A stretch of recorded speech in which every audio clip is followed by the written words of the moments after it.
Okay, so, hello, people. I can't see your faces, but have we met before? No, good. Well, I'm happy to see you here, minus your face, with your face.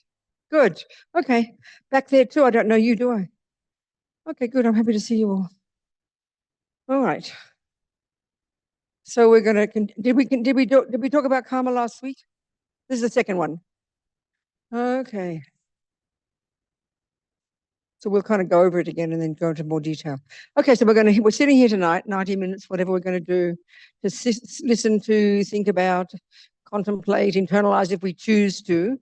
This advice, it's all advice. You know, even if there's 1% that you like, do that. You can be a 1% Buddhist, it's okay. And the key thing is to hear it as advice, you know, and it's coming from the Buddhist approach, of course, to life, which is quite, in many ways, fundamentally different from our traditional materialist, philosophical materialist approach, and indeed in many ways different from the Christian approach. Different, many ways fundamentally different, many ways similar, but many ways fundamentally different. So we'll listen with this, you know, listen so we can hear some advice, so we can why, to help us use it, to help us develop our own amazing potential. Buddha has this view that we've got this extraordinary potential to be marvelous beings, marvelous people, less neurotic, less deluded, less angry, less jealous, less depressed, more kind, more loving, more wise. For our sake, and because we live in this crazy world together, for the sake of others, thinking like that. Bird needs two wings, wisdom and compassion.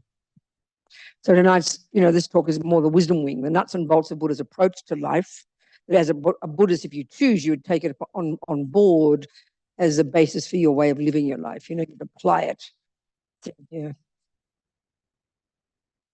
Okay. And we'll sing a little prayer just to start. But the second two lines expressing this reason or motivation for our being together. And then the first two lines, for those of us who figure we're Buddhists already, kind of expressing, reiterating our reliance on the Buddha and his teachings. Sangye tarang soke tognam la jang cho baru dagni kyapsu chi dagi chonyen gipe sonam ki jola penchir sangye drupa shok sangye tarang soke tognam la jang cho baru dagni kyapsu chi dagi chonyen gipe sonam ki jola penchir sangye drupa shok sangye tarang soke tognam la Jangcho baru dagni kyapsuchi. Dagi chonyen gipe sonam ki. Jola penchir sangye drupasho. Okay, so, all right. I think a lot of people around the world like Buddhism, especially in the modern world, people like Buddhism. And then, but you've got different styles. You've got Zen Buddhism, Thai Buddhism, you've got Tibetan Buddhism, Japanese Buddhism, and all essentially the same, but there's different things emphasized in the different cultures, I think, the different teachings that are emphasized. So the Tibetan one, you know, they came from India at about the 7th century, and Buddhism really has been 100% Buddhist, really since then, except until the Chinese communists came along and chucked them out. So now they're, you know, Tibetans all over the world. So the Tibetan Buddhist approach is they've got this huge monastic university system. I suppose at the time before the Chinese communists came, 100% were Buddhists, maybe 99.9%, a few Muslims in Lhasa. As I said here, I told you Christians came along in the Middle Ages, the Catholics. Somehow they couldn't win anybody over. What to do? Anyway, most Buddhists, and the 99% of the country, and 1/6 of the country was in these monasteries, you know. It was mostly the boys. They're pretty patriarchal at the time, these Tibetans. But they're learning. Now the nuns' monasteries just as big as the monks' ones now in the West. In India and Nepal and places, you know. So anyway, there's a strong emphasis on studying the Buddhist worldview, not just sort of doing a bit of meditation and a few prayers. Studying very intensively the Buddhist worldview, you know. And indeed, Buddhism is that. It's just got this extraordinary history going back to the Indians well before the Buddha. As the Dalai Lama says, I always like to quote, it was these amazing Indians who were the ones who first began the investigation into nature of self. And the Buddha came along kind of went along in that system and then diverged in his own direction, expressly in relation to his own experiential findings about the nature of self. So within that view, and it's coming from the Indians well before the Buddha, the law of karma, this idea of karma, which is such a popular word in the West, was absolutely central to the whole worldview, both the Indians before and the Hindus, and then certainly the Buddhists. In other words, if you were to really study the Buddhist view, the world view, if you discount karma, it's sort of like it's central. The whole of it would kind of fall apart into a heap of incoherent nonsense. So this is sort of, and karma, then, the view of karma, which we'll talk about and go into more detail from last week, is totally based upon the understanding of the mind. So in order to understand karma, we have to understand the Buddha's view of the mind. Of course, these last 10 days, we've been talking about this. And so in many ways, radically different. The word mind, we all know. Buddhism doesn't use the word soul, not the word spirit. It's the word mind or consciousness. And as we know from our talks, the word in Buddhism is referring to our own personal, subjective, cognitive process itself, not to the brain. He doesn't argue we have got a brain. We've got a brain. But the Buddhist approach is, that our consciousness, which is not physical, it does not come from a creator. There's no concept of creator in Buddhism. It doesn't come from mother and father. Our brain does, our chemicals do, our DNA do, our genes and all the rest, but not our consciousness, not our thoughts and feelings and emotions, unconscious, you name it, the whole spectrum of our inner being. That's mind or consciousness in Buddhism is necessarily not physical, And so according to the Buddha, his observation, and that's the key thing to keep remembering, even if we're Buddhists, we tend to hear Buddhism as religion. Yes, it is religious philosophy. But because we assume religion equals creator, equals belief, then we just assume it's the same. It's another variation of the same thing. In there's fundamental ways Buddhism is different. He does not assert a creator. Buddha is this regular guy who became this enlightened being and then presenting his findings and then his methodology. And he says, if you want to follow here, take mine. This is what I did to become this, so over to you. You do it yourself. Up to you. Don't just blindly believe. There's no concept in Buddhism of blindly believing. And we assume that, don't we? Because we assume if there is a creator, I mean, when I was a Catholic, that was the view. God is above and beyond everything. God runs the show. God, owns the universe, ran the universe, makes the universe, makes the rules, therefore is to be obeyed, and therefore punishes and rewards. That's how we tend to think. But there's no view like that in Buddhism because there's no punisher, there's no rewarder, there's no creator.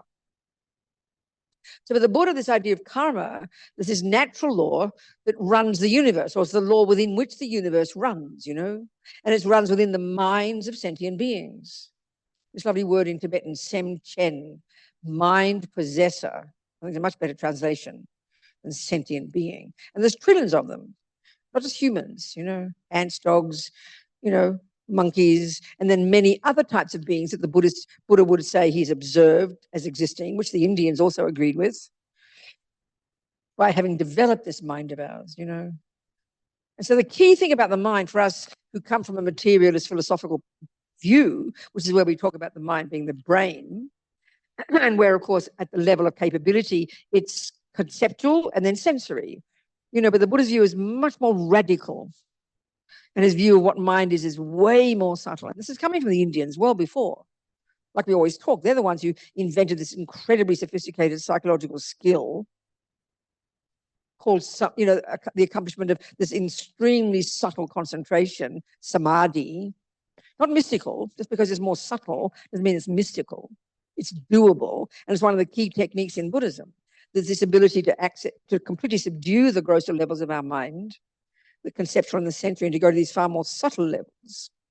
And to accomplish the long-term goal that Buddha said we can accomplish, to fully develop our own marvelous qualities and to rid the mind of all the rubbish, to achieve our own nirvana, not someplace like heaven, but it's an internal thing, where you've rid the mind of the rubbish and developed the perfection, all the goodness, this is what he's saying. You need to access the mind at this subtle level. So and this is where it's radically different, along with having accomplished this subtle level of consciousness that we've all possessed, just we don't have the techniques to access it. That's the key central technique in Buddhism, this development of samadhi. The reason we have to get to that more subtle level because it's super more powerful. And one of the characteristics, as we discussed the weekend, in our book, Lama Yeshe's teachings on Mahamudra, One of the qualities you accomplish when you get this samadhi, this single point of concentration, because it's a much subtler level of consciousness, it has the capacity to cognize much more subtle phenomena, such as the past, the future, the minds of others. This concept of clairvoyance is completely central to the whole Buddhist understanding of what the mind is capable of. So this idea of karma is that our consciousness doesn't come from a parent. It's not physical. It works interdependently with the brain, no argument about that. It's not itself the brain.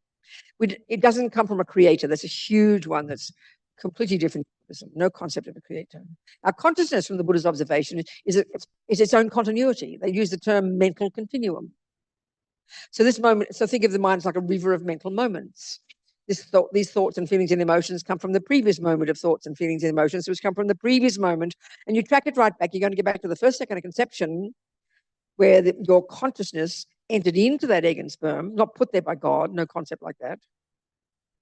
And so it came from before. So the Buddha's observation is our consciousness, our mind, and all minds of all beings go back and back and back and back and back. And then when we die, we'll go forward, forward, forward. So-called reincarnation. So the natural law within which the entire universe runs, as far as Buddha's observing, he doesn't run it. No concept like that.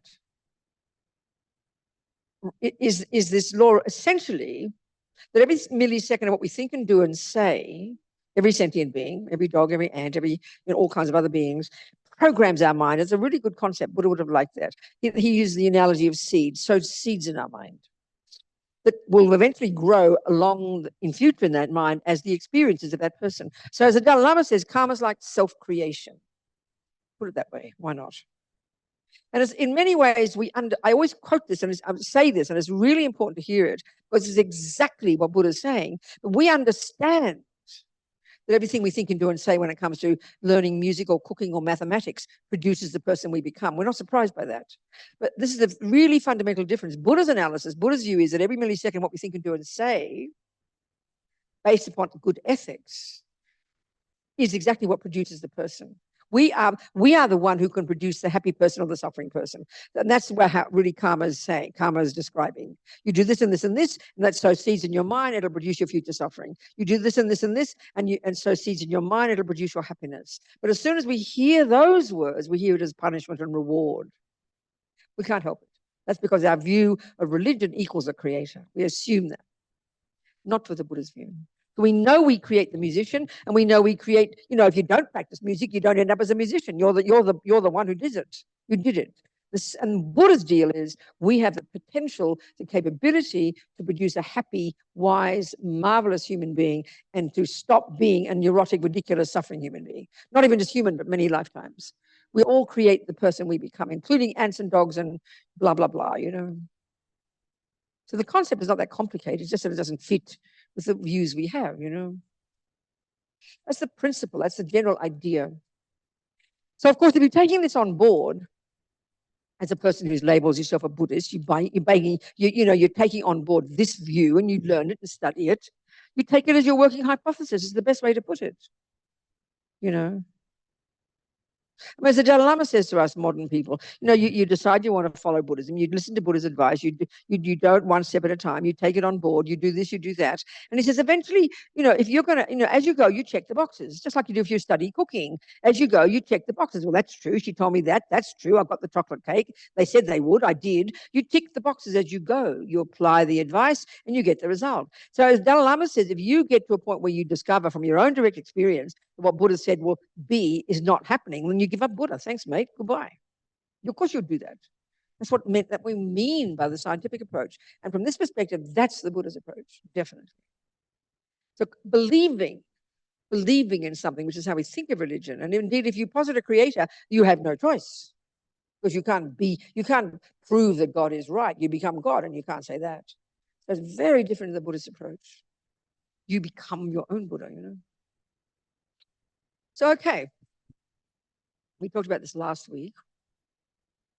So maybe let's go to, I forgot what we talked about, frankly, all the details. But let's go over it again. So that all of this advice from the Buddhist perspective is really based upon his observation that everybody wants to be happy and nobody wants suffering.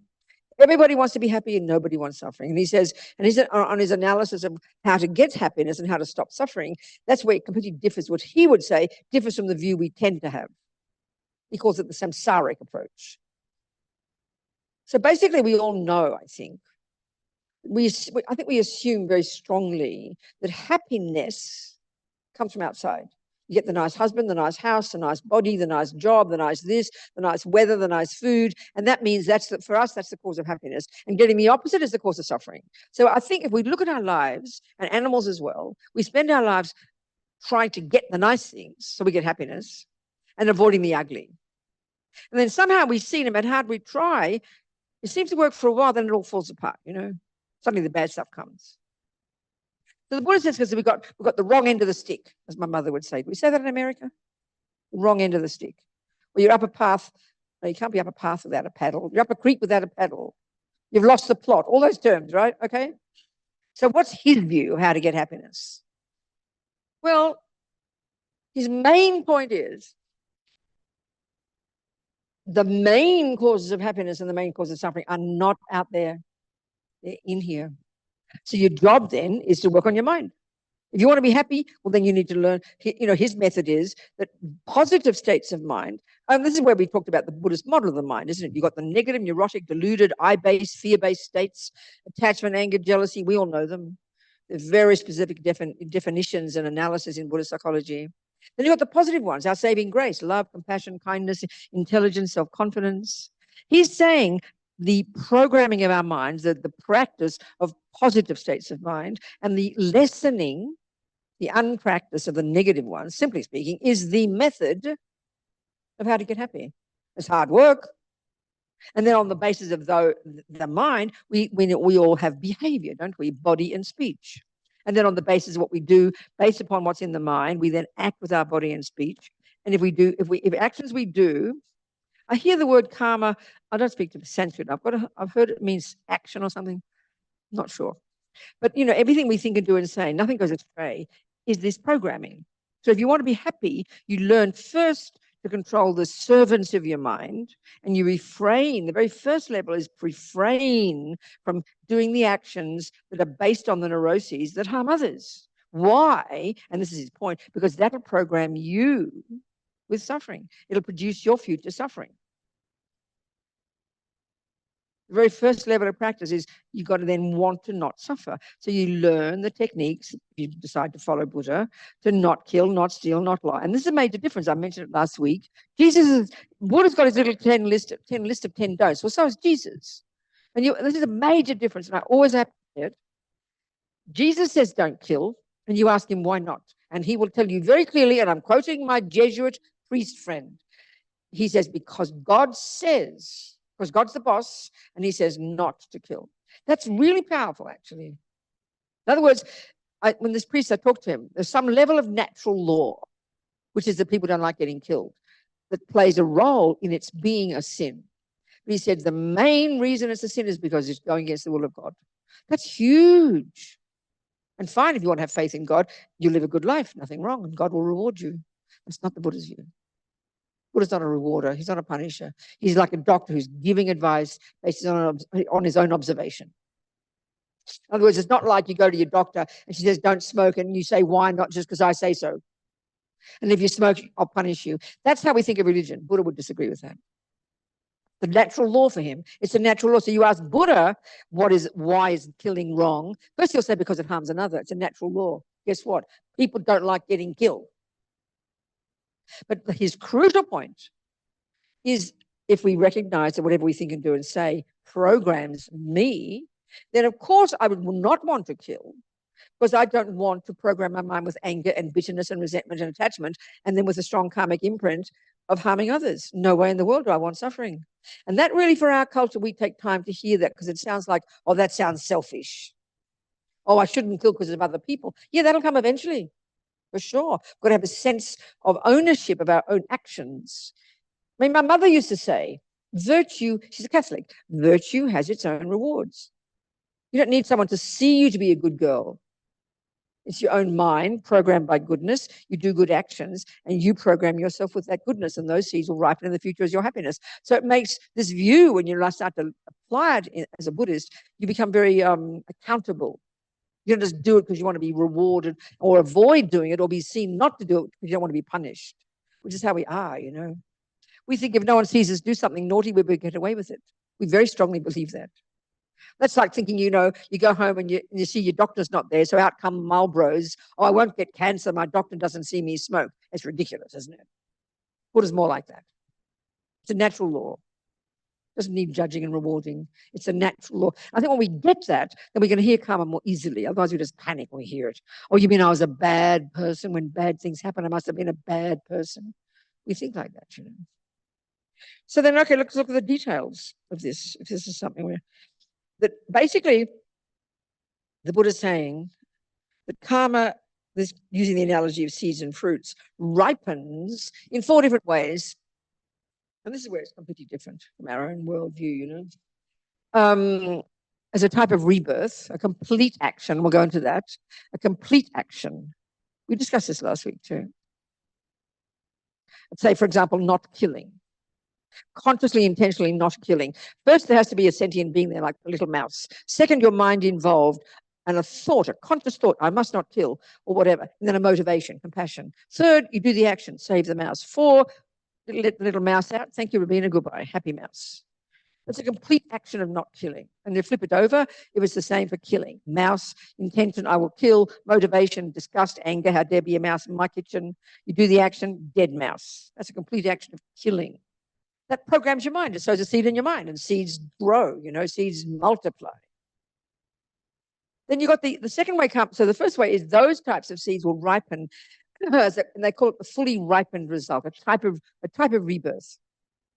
And again, this is completely different. If you're a Christian, God puts a soul there at the time of mummy and daddy, egg and sperm coming together. I think that some Jewish friends told me that God puts a soul there a few months later. So that's why it's okay to have an abortion up to a certain point, because there's not a person there yet. That's the Jewish view. I've heard that. So the materialist view is the egg and sperm, and that's it, you know. Mummy and daddy make you. For the Buddhist view, your consciousness coming from before, due to various karmic causes and conditions, it's all described in the literature, you know, runs like a magnet to that particular egg and sperm. So due to our past actions, we get that mother, that father. So the biggest thing in karma is, therefore, you have some sense of accountability. You create the cause to have that parent. Very shocking to us, because we love to blame our mums, isn't it? Especially our mums. We don't blame our dads so much. We blame our mums, I think, for all our suffering. Mums get a lot.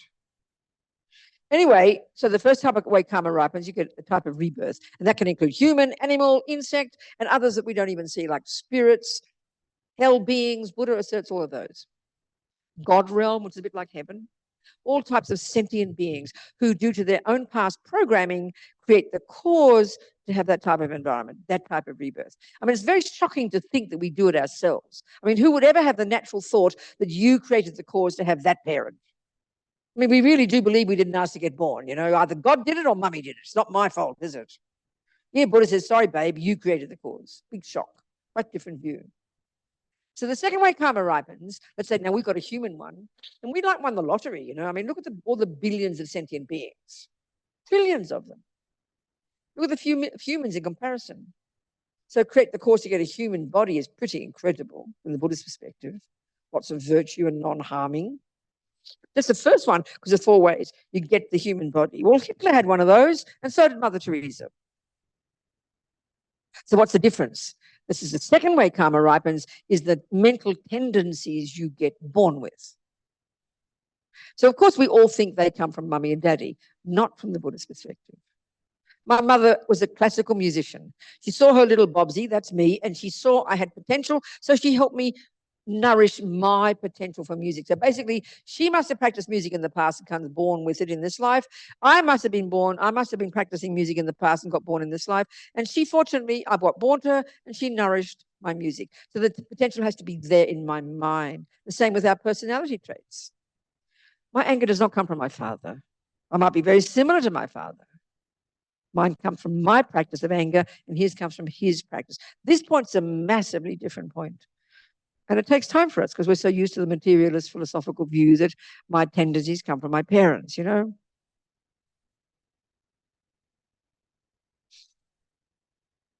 I don't think it's fair to blame poor old Hitler's little Austrian housewife mum. That'd be ridiculous. There's no evidence in her life that she, built up all this energy and then taught Hitler. The third, so your mental tendencies. That's the second way your karma ripens. Due to virtue, you get a human body, but then due to various mixture of virtue and non-virtue, you have a mixture of personality, tendency to kill, tendency to be good at music, tendency to be patient, whatever, different tendencies. These are our own, us habits, basically. The third way is called experiences similar to the cause. Experiences similar to the cause, which is basically we can see we're very social beings, can't we? And this is the part about karma. It's very shocking to us. It's a natural law, okay? It's a natural law. No one made it. No one runs it. It's a natural law. So if there's a natural law, we know it's consistent. It's coherent every time.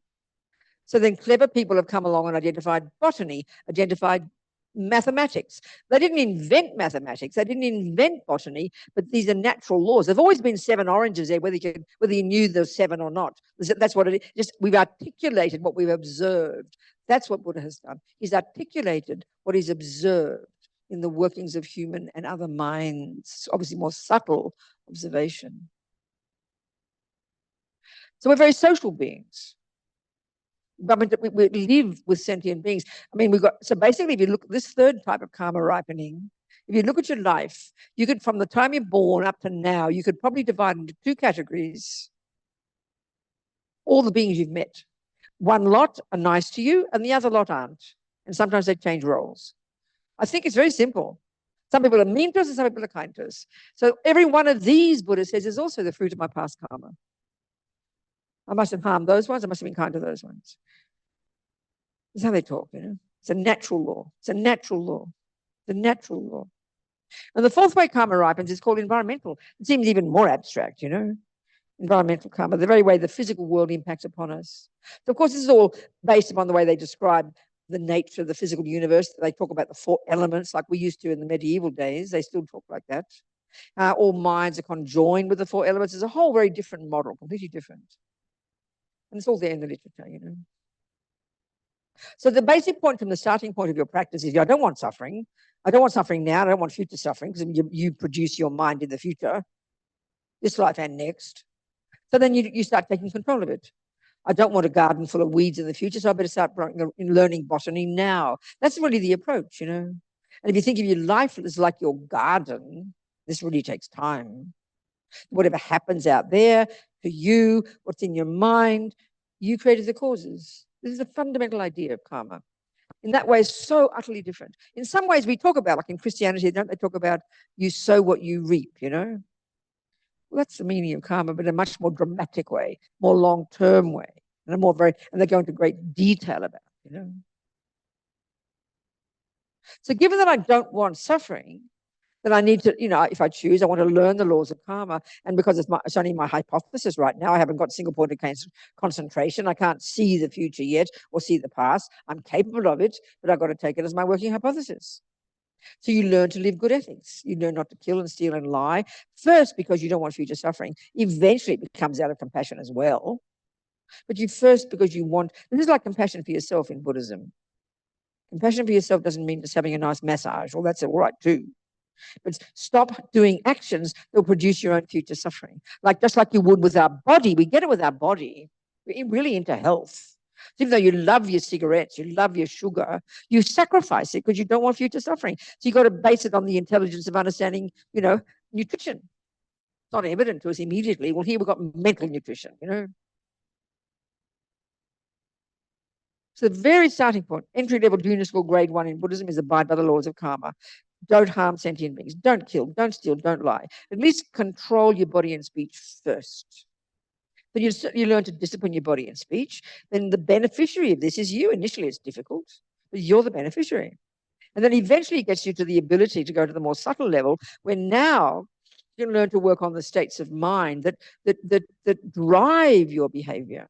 So then you start to identify the neuroses in your mind, attachment and anger and fears, and then your positive qualities, and you learn to also harness that energy. This is the very first level of practice. You learn to gradually create the causes for less suffering, gradually create the causes for more happiness. Because everything we think and do and say sows a seed that will bring a fruit.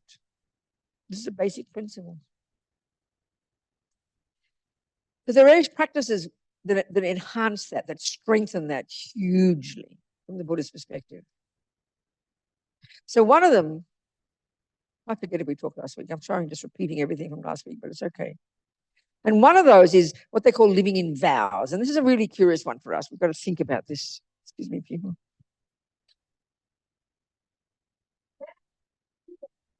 Religion, get very nervous, like someone's sitting on top of me, telling me not to do this, we get very worried.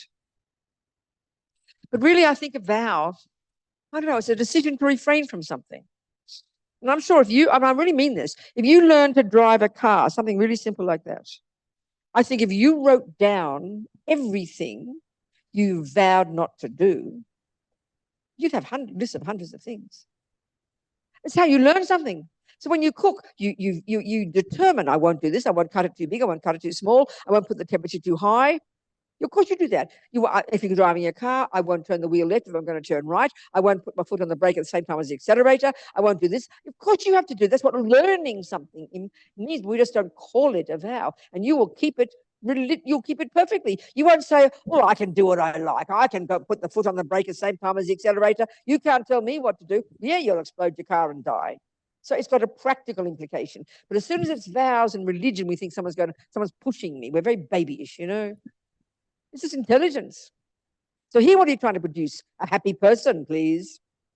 A happy, controlled, disciplined, content, fulfilled person. Oh my goodness, don't we want that? When it comes, I think we understand this. This is secular ethics, for God's sake. I mean, this is the point, This is ethics. Anybody agrees with ethics. A good communist, a good Hindu, a good Australian Aboriginal, and a good Buddhist would all act the same way. You wouldn't harm others, and you become a happy person. I think so. It's natural. It's the very first level of practice. And then you start to get the idea, because Buddha doesn't say, he says, don't kill. There's 3 actions of the body he recommends. Don't kill, don't take the ungiven, they say in Tibetan. I'm going to go to vows in a minute. And don't jump on the wrong partner. I mean, Jesus has that too, isn't it? So why not? Because they're driven by intense anger. They're driven by the neuroses. Of course they are. You don't kill out of compassion. You don't steal out of generosity. They're driven by the neuroses, the unhappy states of mind, which will harm you, not to mention harm others. Then you've got 4 of speech.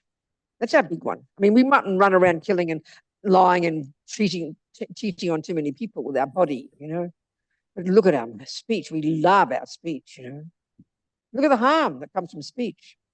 Uncontrolled words, just blur, vomiting out whatever you feel, saying words that aren't true. Angry words, harsh words, abusing people. And then the worst one, our favorite, talking behind backs. Look, we spend all our lives criticizing politicians. We're not there. We're happy to talk about them. And so this is the whole point first. The first point. Forget the people you're harming. Forget, but who do you think you are harming if you spend your day bad-mouthing, spend your day being angry, spend your day being jealous, spend your day being depressed? It's not being rude. Who do you think you're harming? You. This is the whole point. We hear it as kind of moralistic. Oh, I shouldn't do that. I'm a naughty girl. And then we say, don't you tell me what to do. It's seeing that we produce ourselves. I mean, you sit there all day. No one has to see you or hear you. And if you're angry all day, well, how do you think you feel by the end of the day? Dreadful. You're harming yourself. That's the key point about this first level of instructions, Buddha's advice, You're harming yourself. And not to mention with speech, the harm we do to others. I mean, look at what among families, among groups of people, work, colleagues in a center like this, we all blur it out the mouth. It's one of our worst ones, I tell you. So, okay, careful. It's okay. So what's vows all about? There's this extra level of practice where, say, usually for a Buddhist, you decide practice for a while, and then you decide you want to commit yourself to be a Buddhist. You take refuge formally in front of somebody, and then you take these 5 layperson vows, coming from the Buddha. It's a particular tradition. You kind of plug into this power source. For example, Lama Zopa's given me permission to do it, so I lead the ceremony. I got it from my teacher. They got it from their teacher. They got it from their teacher. And you track it right back to the Buddha. I just find that very appealing, So then you would vow not to kill, steal, lie. And they say in Buddhist psychology, there's something so potent about a commitment, this decision to refrain psychologically. It kind of protects you, and it's so much more powerful, and we know this, than merely just refraining from it. And the key reason is this in Buddhism. The key reason is this. Okay. Like I said before about karma, in order to do what they call a complete action of not killing, you have to have the sentient being there. You have to consciously intend. The mind has to engage in the thought, oops, I must not kill, and then have compassion. And then you refrain from doing it, and then the mouse is a happy mouse. That's a complete action of not killing. Now look at us. We're sitting in this room right now, probably not killing. But our minds aren't engaged in not killing because we're not meeting a sentient being that we're deciding to not kill. So we're not creating any karma. There's no, just being a nice person sitting here isn't enough. It's got to be much more dynamic. So the only time then we would create the karma, quote unquote, pop a seed into our mind of not killing, and we need bucket loads of those seeds to program our mind to bring the future happiness of 1, a decent rebirth, 2, wake up in the next life with no tendency to kill, 3, wake up next life with not getting killed or dying young, and 4, wake up next life with a fat, healthy body so that the food nourishes you and there's no pollution and so on and so forth. They're the 4 results of not killing. Flip it over, by the way, and have a look at the world. Among the humans, first, look at all the humans who kill. Most humans kill. Most religions suggest it's okay to kill some kinds of beings.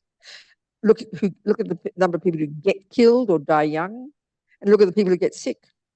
I mean, COVID, it's a collective karma of all us millions of humans all over the planet due to past killing from countless lives ago, Buddha would say. Collective karmic result. So, okay, so the really powerful way to program your mind with no killing, no stealing, no lying, with lots of virtue, lots of good ethics, program your mind with it in a most dramatic way, is to live in vows. Because the way they say it in Buddhist psychology, when you have a vow, when you've strongly decided, I will not kill, it's like you've defined yourself as a non-killing person. It's there right in front of you all the time. It's guiding you. It's protecting you. Like when you can say, oh, occasionally, no, you can just decide not to eat sometimes, not too much food.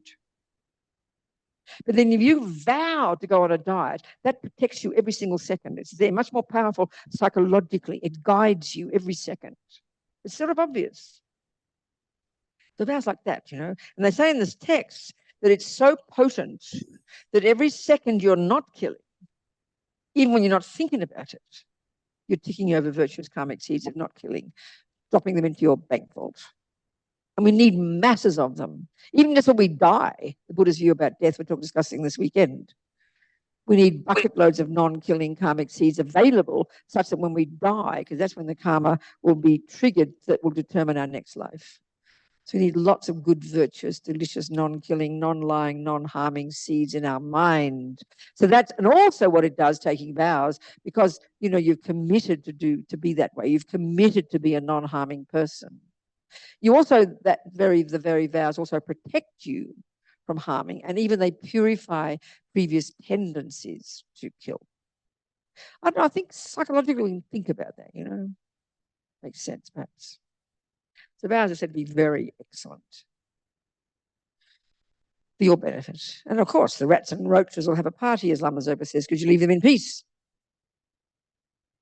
So the whole first level of practice, the initial stages, is all about protecting yourself from future suffering, harnessing your body, speech, and mind, living a good ethical life, not killing, not stealing, not harming, and then learning to have a bit of a practice, meditate every day, look to see your mind, and learn to reconfigure all your nutty thoughts, and become a nicer, better, wiser person.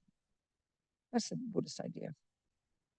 So then the vow one, there are 5 main vows. not killing, you vow not to kill. You vow not to steal. You vow not to lie.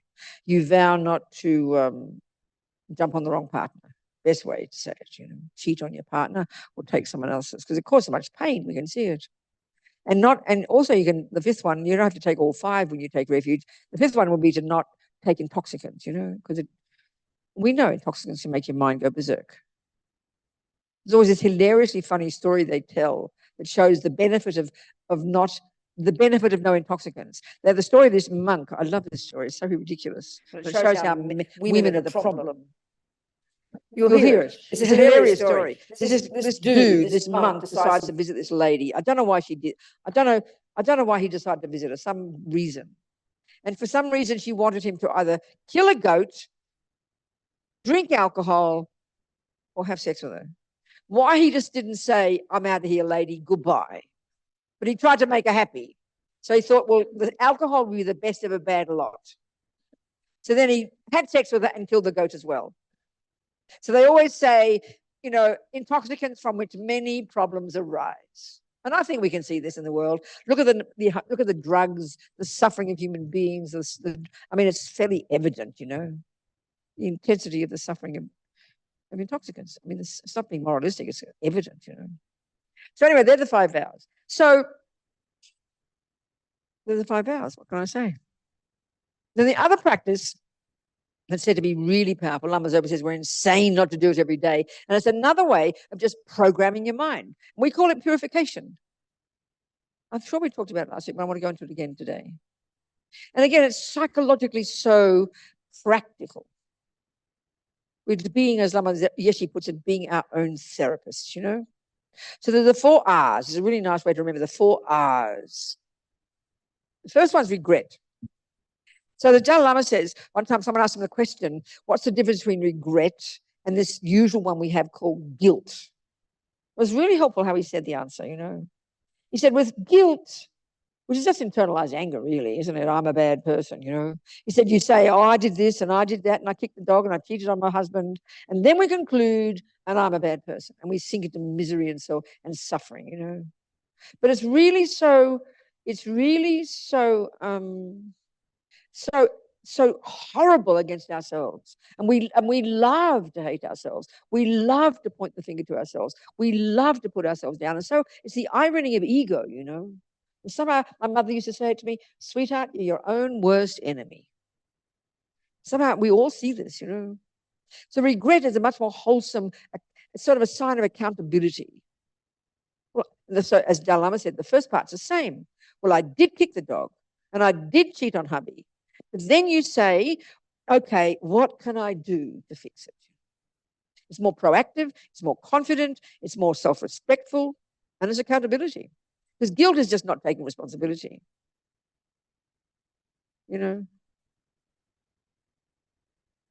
So this regret is very powerful because it's the first step. And it's got, nothing to do with punishment and reward, those things, because there's no punishment or reward. It's much more accountable. So in other words, like if you think the simple one of the body, I know diabetes is not more just to do with sugar, but give an example. You eat the sugar, and the first second is you wouldn't go, oh, I'm so guilty, I ate sugar, I'm such a bad person. Meanwhile, you're suffering, but you're not going to do anything. You just get guilty and sink into misery. It's completely useless. Instead, you go, oh my God, I can't believe I ate sugar. The next step is quick. What can I do to fix it? That's the attitude. So intelligent. This we have to cultivate. It's not, oh, I'm a bad person. Oh, I shouldn't have done that. All that's anger. So it really is the one of accountability. Realizing you are the person who produces yourself. This really takes time, I think. Because we're so convinced that either the religious one that God made us or mummy and daddy made us, and somehow it's the world's fault, and I didn't ask to get born, and it's not my fault. It's very instinctive. This is the irony of ego, really. It's quite instinctive to feel like this, This takes all time. You've got to be really serious about taking this view on board, for your benefit. So first step's regret. It's acknowledging that you ate the sugar. It's acknowledging I did that thing. And you regret it. And this is the point, because you don't want the future suffering. You don't want the future suffering. So it's wholesome. It's self-respectful. Then the next step is, well, whom can I turn to? Must go to the doctor. So Buddha, in this context, really the relationship we have with the Buddha and his teachings is he's like a doctor. He's not a creator. He did not make us. He is not a punisher. There's no concept like that. So you rely upon the Buddha and his methods. How marvelous to find a decent doctor, you know. The second part of the second step is where you have compassion for now. Now it's compassion for those you've harmed. First, if you like, regret is like compassion for yourself. I'm sick of this suffering. I'm sick of these old habits. I regret having done that because I'm sick of suffering. You're talking to yourself, you know. It's a really, just psychologically, a really helpful practice to do at the end of the day, you know. Second, you have this compassion for the others, for the whom you've harmed. Third, and then you do this little, we do different types of meditation. You visualize coming, you recite certain mantras. It's the third step, the remedy. And the fourth one is resolve to change. I mean, it's really kind of, I think in our culture, there's interesting, there's no step in here that's called forgiveness.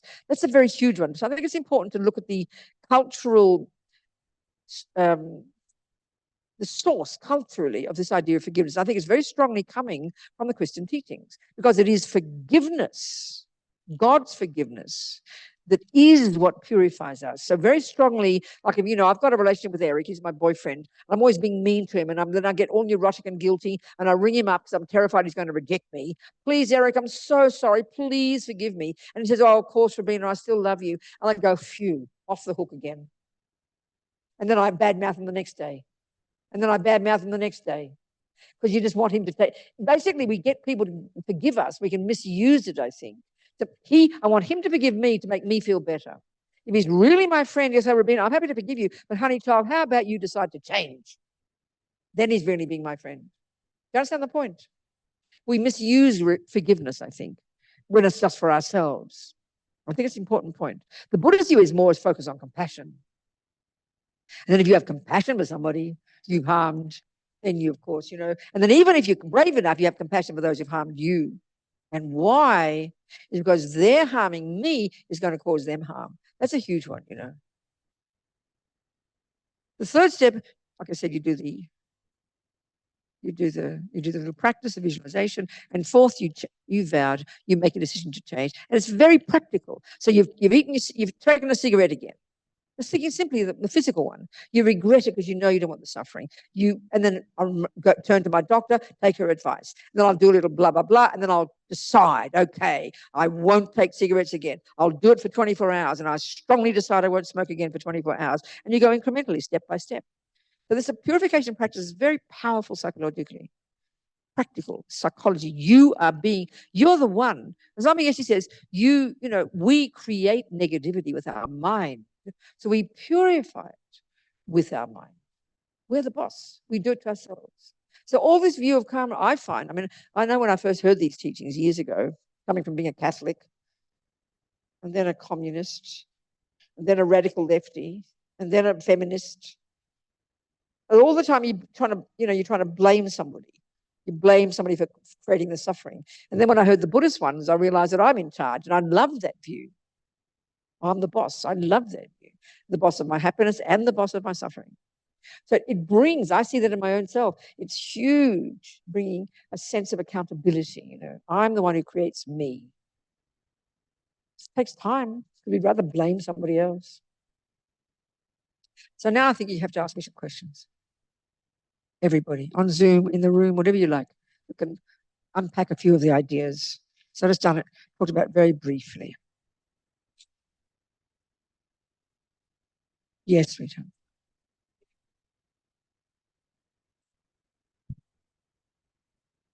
You give the mic. That's good, Nina. Yeah, please do. Susan.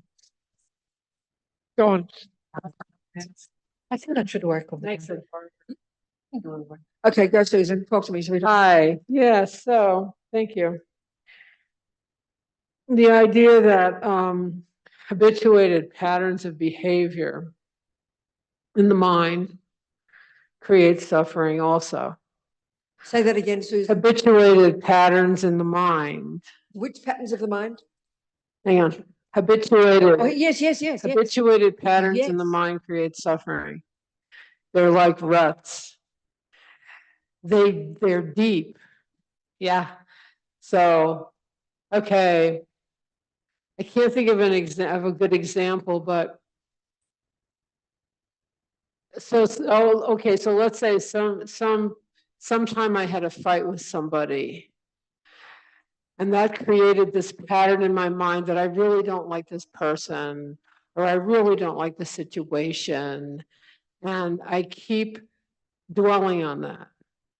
That creates a habituated pattern of the mind. And I think one of the great things of Buddhist teaching is to cut the habituated pattern of the mind. Well, that's the whole point of what we're discussing here. Yeah. It's very simple, but it's even more fundamental than when we say, oh, I don't want to be near that person. What we've got to look at is it's called aversion.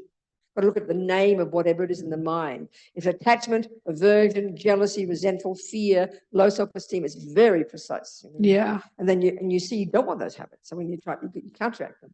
Yeah. Absolutely. But the key thing here is, especially when it's actions based on those, they're the heavy duty ones, Yeah. Isn't it? Yeah. That's good. Thank you, Susan. Who else? Questions, people? Somebody on Zoom. Scarlett. Yes, Scarlett, talk to me. Give me your question. Yeah. Hello. I've been trying to understand this whole bit on karma, and my question is, if I am a jaguar, or if I am, an animal where that's my instinct, I kill. That's right. How do I ever and there are like hundreds of animals like this. How do That's they right. And my understanding, I've heard other Dharma talks where humans can then go into the form of an animal, and I go into the form of a tiger. How do I have that opportunity? Because I have no consciousness of like doing, like keeping vows and la la la. How do I change that? How does that How do you work? what? How do you what, How do Scarlett? I change that? Like, I'm a How do lion. you what, Scarlett? What's the verb? How do you what? You can't. A leopard can't change its spots. That's the tragedy of being an animal. That's why the Buddhists, you would say, the animal rebirth from the perspective of being so programmed in particular habits. You can't see past your own nose. I mean, we're bad enough as humans, supposedly with intelligence, It's so hard to change old habits. Look at us. Look at us. So the tragedy of a human animal birth, the Buddha would say, is you're totally programmed in these intense habits. Whether you're a little monkey who hops out of his mummy's womb and turns around, has sex with mummy, and then daddy, and then auntie and uncle, so strong tendency to want that, or you have the tendency to kill, or whatever it might be. I mean, look at humans. We're bad enough. At least we have some virtue that we can access, which is our saving grace, to at least look at it, and look at which humans do, not often. It's a tough one. Animals forget about it, babe. They've got to just experience the fruits of their karma until it runs out. That's the tragedy. I see. So at some point it runs out, because I think if I become a tiger, how do I ever get out of being a tiger to get back You do, into because you've also got millions of past lives of being a human and a few virtuous karmic seeds in there that at the moment are kind of buried under the tiger karma. So you do all your tiger thing. On the one hand, by being the tiger, you run out that karma, but the tragedy is you create more. But hopefully one time you might get a human birth in between, and then you've got to do the purifying, so you stop the tiger one. Is it good?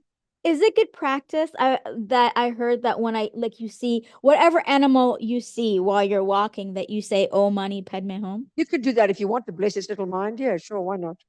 So that they can have a human birth at some point. That's the Buddhists say whatever we see. The Buddhists view whatever we see or hear or taste or touch or smell leaves an imprint in the mind. Yeah. So continue with the Om Mani Padme Hum when I see. Why not, sweetheart? Yeah. I understand. Lucky tiger. Get close enough. Thank you. Okay. Someone else, please. Someone questions. Everybody questions. Yeah. Yeah. No questions. Nobody online got questions. Nobody's got questions. Nobody. Yes. Susan, go on, baby. So make it a question. Causes and conditions.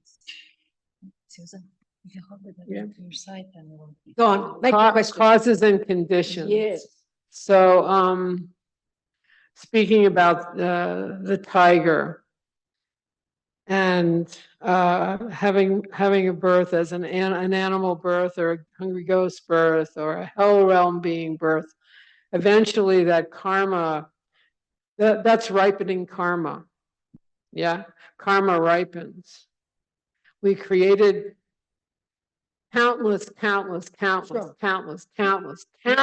lives. So get to the question.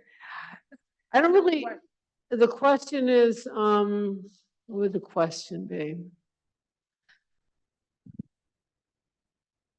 By practicing virtue, by intending virtue, by working toward those actions of purification, we can create, going forward, positive karma and positive energy. Yeah, so this is why, Susan, again and again, it's the same in the Sakyapas where you belong, the same in here, we are the Gelugtas. The very first level is at least, but not even talk about being nice, just stop being mean. Yeah. First level, harness the crazy energy of the uncontrolled habits, whatever they might be. We're not all monsters, but just harness the body, speech, and mind. That's the whole first level of practice. And even from this, we become a more marvelous person. And then we have the luxury and the space then to proactively benefit others, which is incredible. Yeah. And practice virtue. So it's step by step, you know. But creating the causes, I mean, you use that cause and conditions, a really good point. And that's why we have to be very cautious in our lives. So, you know, we know very well, if you have a tendency to, you know, to like too much your alcohol, we know it would be absurd to ask you to give up attachment to alcohol while continuing to drink alcohol. So you move away from the object. So if you're, I mean, I think I joke, I don't joke. I think there's something like the typical number that they say, the United Nations or somewhere, one of those bodies, that 40% of all women who get murdered, and this is not politics, get murdered by the bloke in the same bed. So if we had any half intelligence, you get the bloody hell out of the house before you got killed. But we got no common sense. We barge into the alcohol and then we wonder why we become alcoholic. We barge into the abusive husband or the abusive wife and wonder why we get killed because we have no awareness about what we need. So one of the first steps is to be conscious of yourself, your personality, and know what conditions you need. And then you protect yourself from trouble. That demands a lot of self-respect and a lot of awareness already, you know. Yeah. So it's a huge, and the cause and conditions one is a huge one. You've got to have the right causes and conditions for the acorn to grow into an oak tree. Yes. And you've got to avoid the conditions that'll grow you into a crazy person. Yes. So the beginning one is to be really cautious and know what you need. I mean, I always think of this with my friends when I was working with people in prison.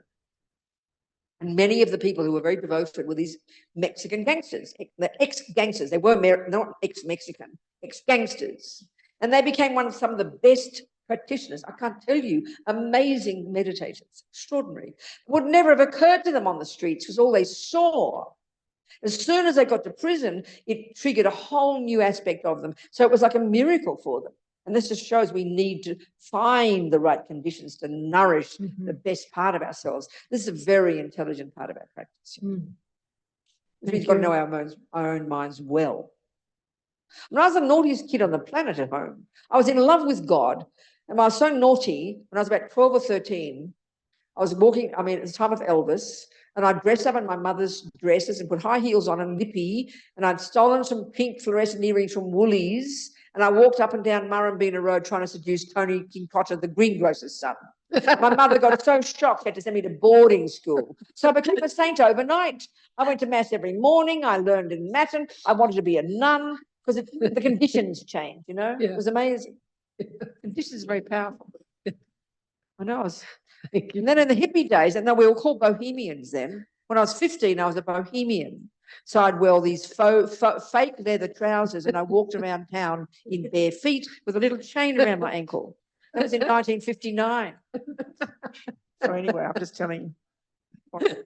Okay, back to questions. Oh, 3 on here, Kimberly, Joey, and Scarlett. You can wait third, Scarlett, because you're pretty good at questions. How about Kimberly? Go, sweetheart. Hi, Venerable. Thanks for your teachings. Good. I just want to ask a question about cats and karma. Cats. So, cats, yes. So usually Cats they like cats? kitty cats, pussy cats. Oh, kitty cat. Okay, your pussy cat. Go on. Yeah, not mine, just in general. Okay, good. Their nature is to eat birdies, eat the mouse, etc. But I see a lot of videos where cats are compassionate and kind, and they are friends with birds and mice. That's right. Do they have some sort of karma for that Yeah, compassion? that's a very interesting point, isn't it? You can see that, can't you? I mean, you see Yes. these pictures too of a big lion nurturing a little baby, a tiny creature who normally for their would be killing or eating. That just proves, I Yes. think, the Buddhist view, they've got such a strong karmic connection with that sentient being that overrides the form of the sentient being. Do you understand? I think that's what it is. Yeah, so they can have that kind of karma that could come out. Karmic connection with that particular sentient being. It would eat the other bird, Yes. but it would like that particular bird, you know. Okay, yeah, I find it so fascinating because some of them are just so loving. That's right, exactly. There's some Thank karmic you. connection with that sentient being. Yes, Shayla, talk to me, sweetheart. I have two questions online. The first is, is there a certain contemplative meditation practice you recommend for someone having a difficult time making a decision and trying to grow upon self-trust? I missed the first few words you said. I got the rest of it. Is there a certain contemplative meditation practice? Okay. To help learn to know how to make a decision. Yeah. Is that the Yes. essence of it? Yes. Okay, that's a really big one, isn't it? Okay, you know, it seems to me just practical speaking, but it's also the Buddhist approach. Okay, I have to know a bit more, but I'll try and just talk generally. Okay, a decision could be to leave my job. A decision could be to leave my husband. They're the hard decisions for us, you know. Something that, especially if the world would look down upon you for doing it, such as, or your husband, your family, the world, your society would look down upon you for leaving your husband. That's a really terrifying decision to make. So in situations like that, for example, you've got to really look at yourself carefully, and in a sense, you've got two options. One is, let's say it's a difficult relationship. Let's say the job is difficult. You can't cope with the boss. Let's just say it. It's perfectly reasonable. So you've really got two decisions. One is, if it's really awful, then you leave. And then that decision is sometimes very shocking for us. Oh, no, I couldn't do that. I couldn't get another job. No, I wouldn't. You'd never know. I've got no security. I couldn't do that. So then the other one, and this is where the tough part is, the only other option is to change your mind about the job. There really are no other options. You either decide you're going to change the job because you really can't cope, and you have to then set yourself up and try and get another job first or whatever, or you decide, and this in a way is a harder one, you decide, given that I have decided, and this is the thing, you've got to decide these things, not just be pushed from pillar to post. So first you think about, will I leave? And then you have to say, no, I will not leave my job. So then you have no other choice but to now change your mind about the job and decide to find good things about it. And people in prison, I always give those stories, where you're living in hell on earth, they can change their mind. So these are really the two things. So then the other one is, let's say you're married, got 4 children, and you're a mum. Like the worst thing a mother could do is leave her children. She's seen as a monster. But that might be the right decision. You might decide this is impossible. They're going to be fine without me. Hubby's a good job. He does a good job. And I've got to go off and do this or do that. And that might be the right decision. So in other words, try not to make your decision based on attachment or anger or resentment or fear. Try and base it on wisdom, common sense, and especially for yourself. Another way to put it is, you either decide something that's best for you because you can't cope with anything else, and don't be afraid of being selfish, or you truly decide to do it for the sake of another. That's another way to put it. So you've got to know where you're at, you've got to know what you're capable of, and you've got to then make it and have the courage to make that decision. And one of the biggest problems with our making decisions is we're terrified of being criticized, We're terrified of really even knowing what we want in our heart. I always quote this thing I remember reading about some Australian nurse who worked with the dying. And she wrote a book called The 5 Greatest Regrets of the Dying.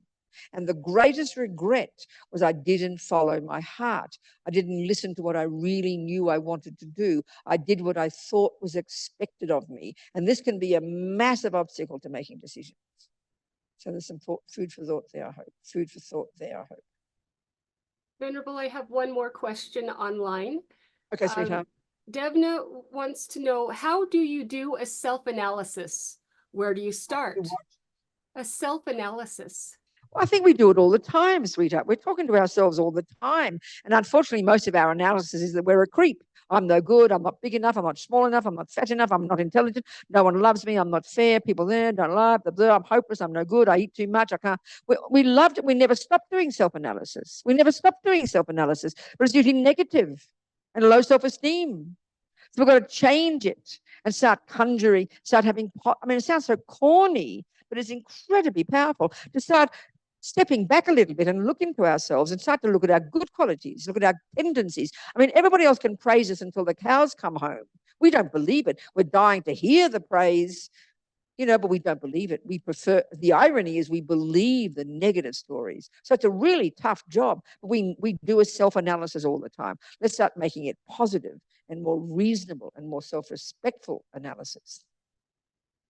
And then catching, the big one, of course, and we do that never stopping. But the other one is we've got to learn, and this is where a simple little 5-minute meditation practice in the morning is helpful, where you step out of your head for 5 minutes and watch your breath. Then you bring that skill to bear in your daily life, and you learn to pay attention to all these stories in the mind before they vomit out the mouth. That's the skill to learn. Learn to listen to our thoughts and then know they're not set in stone, and to be our own friend and argue with ourselves and change our conceptual stories. That's the day-to-day practice, I tell you. We just get better at it. We have to pay attention to what's happening in our head. That takes time. Okay? So, Joey, what's your question, sweetheart? Hello, Venerable. Hearing you talk about the vows, I feel like I could do pretty gosh darn good with. Can't hear you, sweetheart. What happened? Joey, you've turned yourself off. Gosh darn it. Sorry about that. Start again. Okay. When I've heard you talk about the vows many times over the last few months, I feel like I could do pretty gosh darn good with all of them, all except there's one that definitely seems like it's going to be a heck of a challenge. And I'm taking my first set of vows with you in a few weeks. Yes. And the one that makes me extremely nervous, Venerable, yes. is the no lying. I see. Okay, so then you mean you lie all the time, Joey? Is that what you're saying? Oh yeah, I always have my whole life. I just lie constantly. What kind of lie? Like, give an example of a lie you told today. Now that you're talking about it, and it's confession time. How big are the lies? I mean, what kind of lie, sweetheart? It seems like any kind of lie that will help me to get my way or get out of something I don't want to do, Venerable. Is it 100 times a day, 2 times a day? Yeah, well, today I wasn't really around many people, so there wasn't too many today. Today may have actually been a lie-free day. But no, then okay, so you're aware of your mind, you know that your speech is out of control. So then if you really feel that you can't keep it, then you can leave it alone and just make a decision. Then may I be able to one day decide. And that's easy. Even if you do take it, that's why the practice at the end of the day is so helpful, because you clean up your act at the end of the day. You regret that you did it. You then decide, okay, for 24 hours, I'm not going to open my mouth with one bad word. You do it like the AA people. You do it one day at a time. And the very keeping of it and the wish to have it strengthens your ability to keep it. You take it very seriously. I mean, if you're really a psychotic liar who says you're worth $4 million and you're the King of England, then you've got a problem. But I don't think you're that bad, okay? Yeah, not that kind of lies. And I've noticed that I've been avoiding people that I lie to and not spending time with them because I don't want to lie to them. Well, then you just have to know your own capability, darling, and maybe just leave it there, but think of it as a 24-hour day thing, and you do it as part of your evening practice. It helps a lot. Do you understand, sweetheart? Yes, I do. Good, Joey. Thank you so much. Okay, so anybody else here has a question? Nobody? Yes, Scarlett. What's your question, sweetheart? Hello, Venerable. Can you simply, in a very like simple way explain how the connection with karma and emptiness, that at the ultimate is that things arise, independent arising, like you talked about. How does Yes, not I can speak out. Yes, karma. The Buddha taught 3 different levels of things existing interdependently, which is his way of describing how things actually exist. And his point is, when we're caught up in ego and the nonsense and the neurotic states of mind, it's the opposite of interdependence. We're set in stone. We think life's a disaster.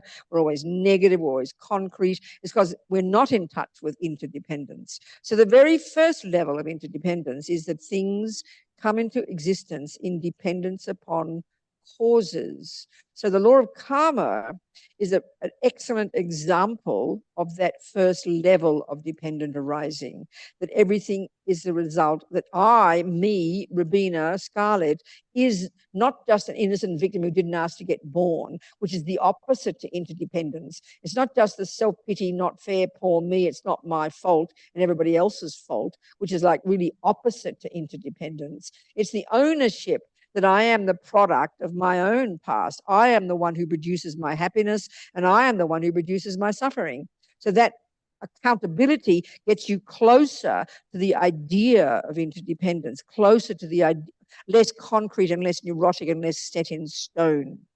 Do you understand? Yes. How does that Good. play into non-duality? What, sweetheart? How does that play into The non-duality? word non-duality has got many levels of meanings. So you could argue you're very dual when there's poor self-pity me here and mean ugly world out there that does it all to you, and you're this innocent victim. That's a very extreme dualistic view. But as soon as you start owning who you are and owning the causes, and you're becoming less dualistic and more towards non-dualistic, it's a stepping stone. Do you understand? Yes, but what do you mean by non-dualistic? You're going to have to keep listening and keep studying and keep practicing, and you'll find out. Because I just said it. It takes time, Petal. I see. Okay. Wonderful, Scarlett. I love you. You're gorgeous. Thank you. What else? It's only 8:10, but it feels like it's time to go home already. Yes. I mean, I've been speaking slowly tonight, haven't I? Have you noticed? So what else, people? Anybody got any questions about anything? Anything at all? Besides karma. What have I missed, Dundrip? Venerable Dundrip, what have I missed? Should I say more things about karma? No. Okay. We don't have to wait till 8:30. We can go home now. I don't know. What do you think? What, sweetheart? What? Whatever makes me happy. No, it's an interdependent scenario, isn't it? I mean, I don't know what to say, what to talk about. So then, yes, I'll just sort of summarize maybe. The key thing about karma is that we are the boss. That's the only way I can put it. I mean, if you're a materialist, and it's really true, the philosophical materialist view, which is very ingrained in our minds as we're born, the absolute assumption is that you're the product of your mother and father. So on one level, of course, we are. They gave me genes and DNA and a brain. But all the Buddha's saying is we're not only the brain and the DNA and the genes, you know. My way of putting it is that the brain, the genes, and the DNA are simply physical indicators of your own mind, of what's in the mind and your past karma. Put it that way. So, for example, you might have the genes to get cancer, and you got them from your mum, no argument. But the Buddhist approach would be that due to your past killing karma, you have a tendency to get sick. So you get born to a mummy who's got genes to have cancer. Do you understand? So if you've, for example, you get born to a rich mother. So your mother gives you money. That's a fact. But you created the cause in a past life by being generous and by not stealing to be born to an environment in which you get things. So that's the way you take the karmic view, you know? A mother's a real thing. A father's a real thing. An abusing mother's a real thing. And a kind mother's a real thing. But we create the cause to have that environment, that situation, that scenario. That's the Buddhist approach. So the general idea of karma, and it really is, even though for people who are Buddhists who go on about karma, it's very hard to apply this because it doesn't feel like this. is that if you look at these 4 ways that karma ripens, 1, the type of rebirth, 2, your tendencies in that rebirth, 3, basically your experiences at the hands of others, and 4, even the way the physical world impacts upon you. So because, and this is where now, Scarlett's question about your non-duality and emptiness and dependent arising, the more advanced approach, that it seems like here's me with a feeling we have. We didn't have to learn to be an innocent victim. The Buddha would say it's ego feeling that from past tendencies of ego grasping. We feel like an innocent victim. I didn't think when I was a little girl anything. I just got upset if my sister was mean to me. How damn she is mean to me. Poor me, I don't deserve it. It's very ingrained, So the way we see the outside world is as if it has nothing to do with us. This world is kind of plonked upon me. The good things happen and the bad things happen. And I'm an innocent victim in both cases. The world makes me happy. We want more of that, so give me more. And the world makes me miserable, and how dare that happen? So we don't have much feeling of connectedness with the world. Whereas if you have this idea of, I like the idea of gardens, seeds and fruits. I use this example, when you see your garden, that what's in it, everything that appears to you, the weeds and the cauliflowers and the flowers, you don't see it as out there having nothing to do with you. Oh, look at that boring old garden out there. You own it as your garden. That means you didn't pull out the weeds, so you don't blame anybody else. And you must have planted the veggies, so you own them. It's a very different way to see your life. Your life is like your garden, and you own all of it. It's very powerful. As Lama Zopa says, we must stop believing in our karmic appearances, This feeling that the life is done to us, with this sitting in stone little poor innocent victim that life is done to. That's how we feel. Don't blame your Jewish mother or your Catholic mother for that. The Buddha would say that's a function of ego grasping. It's a function of marimpa, the root ignorance. The feeling of literally, as Scarlett said, dualistic, out there and me here, completely separate. And that's because of ego, we have this sense of separateness from others. But as they say in the Dharma, the positing of this intrinsic me is what creates intrinsic other. So as you practice purifying your mind, your body, your speech, you loosen the grip of that separateness and you get closer, you could argue, to yourself and closer to others, less dualistic, more oneness. When you're finally an enlightened being, there's no longer any dualism. You're blissfully, radiantly happy. You're interconnected with all beings and infinitely compassionate.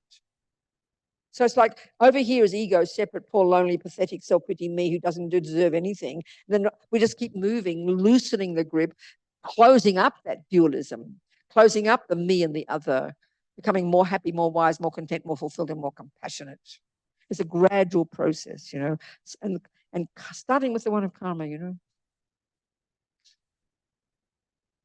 Yeah, that'll do, people. Come on.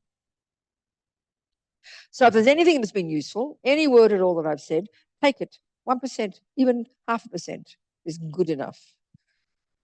Be happy with it, The bottom line is continue to see our mind, know we can develop ourselves into a marvelous person, be accountable, and then be courageous and help others as well, because we're all in the same boat. Jangchob semchog rinpoche ma kie panam ke gyuchig kie panyam pa me pa yang gongne gondu pabasho. And may Lama Zopa come back quickly. Nice new rebirth. Here it is there. Peerless teacher. This is words written by Dalai Lama for the return of our teacher. Peerless teacher and assembly of the children of the victorious ones, Shravakas and Pratyeka Buddhas, victorious Lozang, father and sons, along with the lineage masters, all the objects of refuge of infinite lands, please bestow the virtue and goodness of accomplishing this prayer here and now. Holding and spreading the Muni's precious and complete teachings through explanation and practice, you wore the armor of patience that is never discouraged. Incomparable, venerable Guru, to you I make request. While striving single-pointedly for the sake of the victorious one's teachings, the sole gateway through which all benefit and happiness emerge, and from other living beings, you suddenly departed to peace. Such a great loss. So nevertheless, through the undeceiving truth of the blessings of the ocean of the three jewels and the great waves of bodhicitta of the children of the victorious ones, may the smile of a reincarnation swiftly beam in glory for fortunate disciples. That's it, people. Thank you, sweethearts on Zoom. Thank you, sweethearts here. Thank you. Thank you, Venerable Robina. Bye, darlings. Bye. Thank